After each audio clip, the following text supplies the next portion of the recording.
अस्सलाम वालेकुम जी, मैं हूं मलिक तहसीन। आज अपनी एक नई वीडियो के साथ उम्मीद है आप सब खैरियत से होंगे।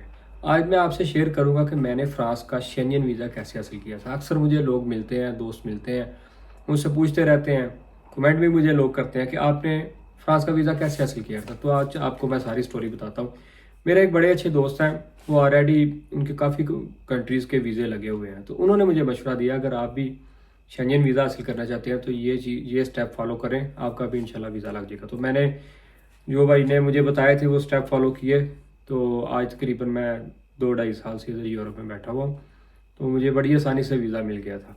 तो उन्होंने मुझे सबसे पहले मशवरा दिया कि अगर आपकी ट्रैवल हिस्ट्री नहीं है तो आप उसका ट्रैवल हिस्ट्री बना लें, थोड़े से पैसे आपके लगेंगे। तो उसके बाद ये है कि आपकी जो है प्रोफाइल वो स्ट्रॉन्ग हो जाती है और वीज़ा मिलने में आपको बड़ी आसानी हो जाती है। तो सबसे पहले उन्होंने मुझे ट्रैवल हिस्ट्री बनाने का मशवरा दिया था। 2011 में मैं दुबई रहा हूँ, 2009 से लेके 12 तक, 5 साल तक मैं दुबई रहा हूँ।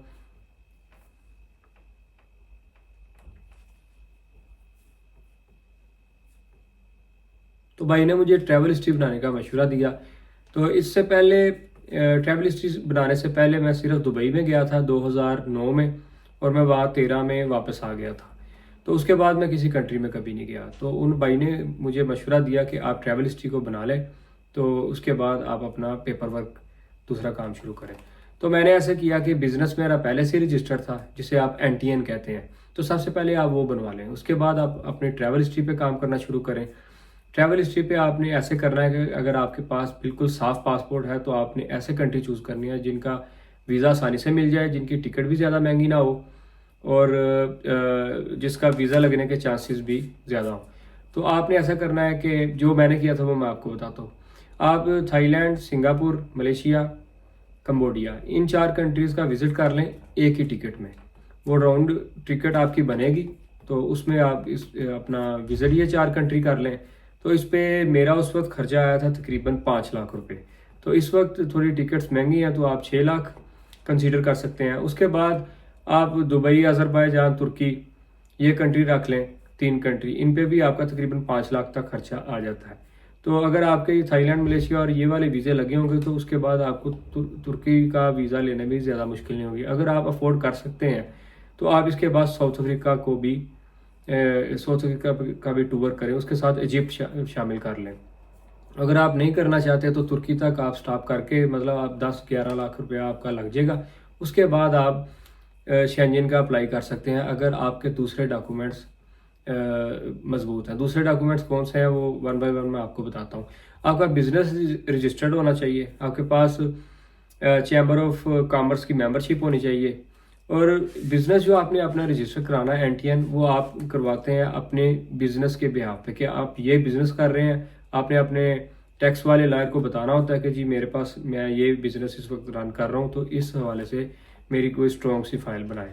तो आपके पास अगर कोई आपके असासा जाते हैं, जैसे गाड़ी, आपके नाम पे घर है, प्लॉट है, कोई ज्वेलरी वगैरह है, कुछ भी है, तो आपने अपने लॉयर को बताना है। नॉर्मली जो लोग NTN बनाते हैं तो वो ये सारी चीज़ें छुपाते हैं ताकि उन्हें गवर्नमेंट को टैक्स ना देना पड़े। टैक्स से बचने के लिए वो कम चीज़ें लगवाते हैं। लेकिन अगर आपने वीज़ा लगवाना है तो आपने हर चीज़ अपनी डिक्लेयर करनी होगी, ताकि आपकी जो टैक्स रिटर्न है वो उनके जो एसेट है वो ज़्यादा नज़र आने चाहिए वीज़ा अप्लाई करते वक्त, ताकि वीज़ा जो एम्बेसडर होगा वो देखेगा कि आपका अच्छा खासा बिजनेस है और आपके पास असासाजात भी बहुत ज़्यादा है। तो इसलिए आपने हर चीज़ को डिक्लेयर करना है। ये आपका जो टैक्स वाला वकील होगा वो बड़ी अच्छी तरीके से इसको मेंटेन कर सकता है। उसके बाद चैम्बर ऑफ कॉमर्स की मेंबरशिप भी आपने बनवा ली। उसके बाद आपने फैमिली रजिस्ट्रेशन सर्टिफिकेट, FRC, शादीशुदा है तो MRC, ये डॉक्यूमेंट्स भी 2 आपके पास होने चाहिए। और फिर इसके बाद वीज़ा अप्लाई करने से पहले आपके पास अपॉइंटमेंट होनी चाहिए, जिस कंट्री का भी आपने अप्लाई करना है। लेट्स सपोज आपने फ्रांस का करना है तो फ्रांस की आपको अपॉइंटमेंट बुक करनी पड़ती है। आप कंसल्टेंट किसी से भी बात कर सकते हैं, तो वो आपकी सारी फाइल बना देंगे। वो फाइल में क्या बनाएंगे, वो आपकी अपॉइंटमेंट, जो थोड़ा सा मुश्किल काम होता है, वो बुक करेंगे। उसके बाद वो आपके डॉक्यूमेंट्स जो है, ट्रैवल इंश्योरेंस है, होटल रिजर्वेशन है, और जो टिकट रिजर्वेशन है, ये सारी चीज़ें वो आपकी मेंटेन करेंगे। इसके अलावा भी कुछ पेपर होते हैं, वो सारी चीज़ें, जैसे ट्रैवल प्लान होता है, اور اس طرح کی اور بھی چیزیں ہیں کنسلٹنٹ کے ریلیٹڈ، وہ ساری چیزیں آپ کی تیار کر لیں گے، اور اپوائنٹمنٹ ڈے پہ آپ کو اسلام آباد ایمبیسی جانا ہوتا ہے، جو فرانس کی ایمبیسی ہے اسلام آباد میں، وہاں پہ جا کے آپ نے انٹرویو فیس کرنا ہوتا ہے۔ تو انٹرویو کے لیے میں ایک الگ سے ویڈیو بنا دوں گا کہ فرانس کا انٹرویو کیسا ہوتا ہے، اس میں کیا پوچھا جاتا ہے۔ نارملی جو لوگ دوسرے سعودیہ، عمان اور دبئی سے کرتے ہیں تو وہاں پہ انٹرویو نہیں ہوتے، کیونکہ وہاں پہ ایمبیسی میں نہیں آپ کو جانا پڑتا، وہاں میرے خیال سے VFS وغیرہ ان کو ڈیل کرتے ہیں۔ لیکن پاکستان میں ایمبیسی جانا پڑتا ہے، تو ایمبیسی میں آپ کا چھوٹا سا آپ کے ڈاکومنٹس کے ریلیٹڈ ہی انٹرویو ہوتا ہے۔ تو آپ یہ سارے ڈاکومنٹس جو ہے اچھی طرح آپ نے مینٹین کریں، خاص طور پہ آپ کی ٹیکس ریٹرن جو ہے وہ بڑی اسٹرانگ ہونی چاہیے، اور اس کے علاوہ آپ کی بینک اسٹیٹمنٹ جو ہے آپ کے پاس ہونی چاہیے۔ کلوزنگ بیلنس آپ کے پاس 20 لاکھ ہونا چاہیے، اگر آپ فیملی کے ساتھ ہیں تو اس حساب سے تقریباً 35-40 لاکھ تک آپ کے پاس بیلنس ہونا ضروری ہے۔ یہ کوئی ایمبیسی کی ریکوائرمنٹ نہیں ہے، لیکن پھر بھی آپ کے پاس ہونا چاہیے، کیونکہ وہ کم از کم پاکستان میں اس وقت یہ چیز دیکھ رہے ہیں کہ یہ بندہ افورڈ کر سکتا ہے کہ نہیں کر سکتا اپنے ٹور کو، کیونکہ نارملی ان کو یہی ہوتا ہے کہ یہ لوگ یہاں سے وزٹ ویزا لے کے جاتے ہیں اور واپس نہیں آتے۔ تو اس لیے آپ نے اپنے آپ کو فائنینشلی اسٹرانگ شو کرانا ہے، اپنا اچھا بزنس شو کرانا ہے، اور بزنس بھی آپ نے چوز کر لینا ہے اپنے لائر سے بات کر کے۔ اگر تو آپ کر رہے ہیں جینوئن کوئی بزنس، جیسے میں کنسٹرکشن کا کام کر رہا تھا تو میں نے اپنے کنسٹرکشن کے جو ڈاکومنٹس ہیں وہ سارے وکیل صاحب کو دیے تھے۔ اگر آپ نہیں کر رہے تو اس حساب سے آپ کچھ بھی وکیل صاحب سے مل کے، لائر سے مل کے اپنے ڈاکومنٹس مینٹین کر سکتے ہیں۔ تو بینک سٹیٹمنٹ آپ کی رننگ میں ہونی چاہیے، اس میں بیلنس ہولڈ نہیں ہونا چاہیے، کیونکہ بزنس مین آدمی کے کبھی بھی اکاؤنٹ میں پیسے ہولڈ نہیں رہتے۔ آپ کی جو جتنی بھی ویلیو ہے وہ ساری فلکچویٹ ہونی چاہیے، فلکچویشن میں ہونی چاہیے، ڈیلی بیسس پہ آپ کی ٹرانزیکشن ہونی چاہیے، جیسے ایک بزنس مین کرتا ہے۔ تو پیسے اس میں آنے بھی چاہیے، وڈرا بھی ہونے چاہیے۔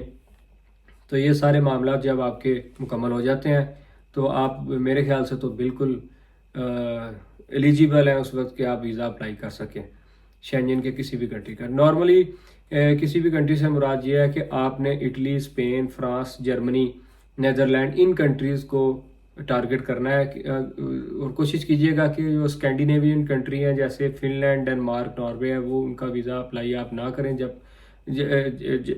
کہ آپ پہلی دفعہ ویزا اپلائی کر رہے ہیں۔ اس لیے اگر آپ نے اس سے پہلے شینجن کا چکر لگایا ہوا تو پھر اس کے بعد آپ ناروے وغیرہ کے بھی اپلائی کر سکتے ہیں، لیکن فرسٹ ٹائم آپ کو انہی کنٹریز کا کرنا چاہیے۔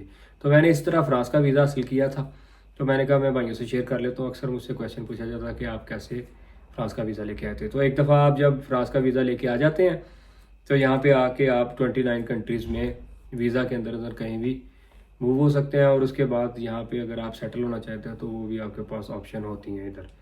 تو یہ تھا طریقہ کار۔ اس کے مزید اگر آپ کے ذہن میں کوئی سوالات آ رہے ہیں تو آپ مجھے کمنٹس میں پوچھ سکتے ہیں، میں جتنی ہو سکا آپ کی ہیلپ کروں گا۔ تو یہ تھا طریقہ کار، اور انٹرویو کی تیاری کے متعلق میں ایک الگ سے ویڈیو بنا دوں گا آئندہ انشاءاللہ 2-4 دن کے اندر۔ تو اگر میری ویڈیو آپ کو پسند آئی ہو تو اس کو لائک شیئر کر دیجیے گا، اور میرے چینل کو سبسکرائب کر دیجیے گا۔ تو ملتے ہیں انشاءاللہ نیکسٹ ویڈیو میں۔ اللہ حافظ۔